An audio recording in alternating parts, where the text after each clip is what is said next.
In this weird inverted world that we're living in, the criminals are actually the victims. So who are the criminals? Well, obviously, sincere Christians. They're the real problems. Sincere Christians in the middle class, boy, they're dangerous. And the FBI, it's hard to believe this, doubtless there are decent FBI agents, but the FBI as an organization has joined in the hunt for Christians, and we have proof of it.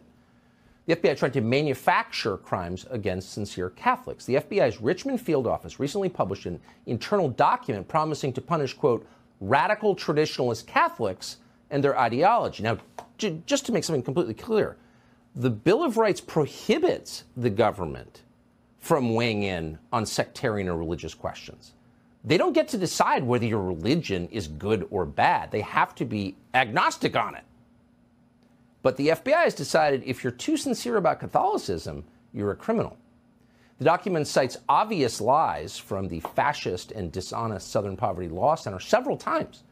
Now, we only have this memo because a recently suspended FBI agent called Kyle Seraphin brought it to the public, and we're grateful that he did. Kyle, thank you so much for joining us tonight.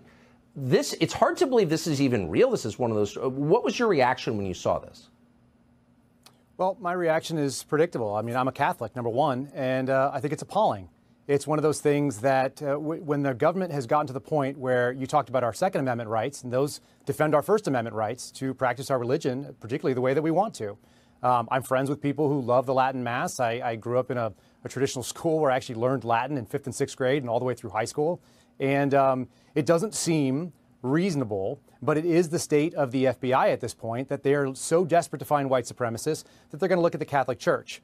But I think if we're realistic about it, what they're doing is they have found a gateway in what they think is fringe Catholicism in order to move into Christians in general and declare them to be the actual the criminals in this country or the potential terrorists. And no one in the FBI say, whoa, wait a second.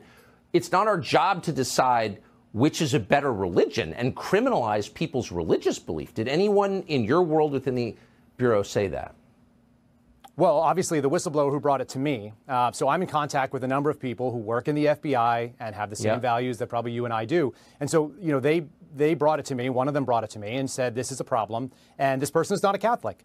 But he or she stated the very simple statement, which is that if they're going to go after radical traditional Catholics, then radical traditional Baptists are next, and radical traditional evangelicals, and anybody else that espouses essentially what is radical, which is just a Christian faith. And that is. Conservative Christian leaders are calling on Prime Minister Benjamin Netanyahu to stop a bill proposed by members of his coalition to make it criminal to tell people about Jesus in Israel. Our Jerusalem correspondent Daniel Cohen is live near Tel Aviv with more. Good morning, Daniel.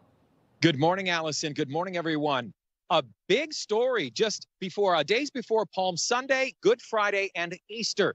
Sacred time for Christians. Two ultra-Orthodox members of Prime Minister Netanyahu's coalition have introduced a bill that would punish believers for sharing the gospel of Jesus with prison time. United Torah Judaism Knesset members Moshe Gafni and Yaakov Asher introduced legislation last week making it illegal to share in conversation or produce content online, in print, or by mail. Their explanation of the bill emphasizes a warning to stop Christians in particular. The punishment: 1 year in prison or 2 years for sharing with someone under the age of 18. Joel Rosenberg is the host of the Rosenberg Report and editor-in-chief of All Israel News. He's also a Jewish follower of Jesus. Obviously, Jewish people don't agree with Christians, evangelicals or others, about who Jesus is, right? We all know that there's a theological difference, but evangelical Christians and other Christians have been so supportive of Israel and the Jewish people. So to silence, to muzzle, and gag even Israelis like myself and others to say, you can't talk to another person about your faith and why you believe it, that is terrible. That is not freedom. Gafni first introduced a ban on evangelism in 1999. It went nowhere.